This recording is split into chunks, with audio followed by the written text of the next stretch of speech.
പൗലോസ് അപ്പോസ്തലൻ്റെ ശിഷ്യന്മാർക്കാണ് ആദ്യമായി അന്ത്യോക്യയിൽ വെച്ച് ക്രിസ്ത്യാനികൾ എന്ന പേര് വരുന്നത്. ഈ ക്രിസ്ത്യാനികളെ തെറ്റിക്കാൻ സാത്താൻ പ്രയോഗിച്ച തന്ത്രമാണ് നമ്മൾ ആത്മീയ ഇസ്രായേലാണെന്ന ഉപദേശം. പിതാവിനെയും പുത്രനെയും പരിശുദ്ധാത്മാവിനെയും നിഷേധിച്ച് ഇസ്രായേൽ ജനം വീണുപോയി.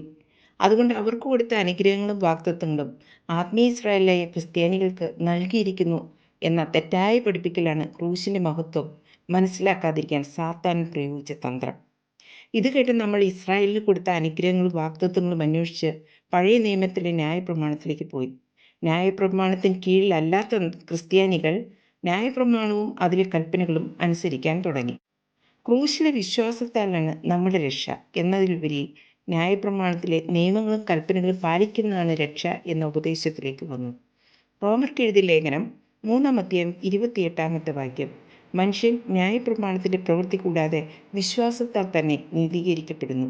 കൃപായുഗത്തിൽ പ്രവൃത്തിയാലല്ല, ക്രൂശിലെ വിശ്വാസത്താൽ മാത്രമാണ് രക്ഷയെന്ന് നാം തിരിച്ചറിയുക.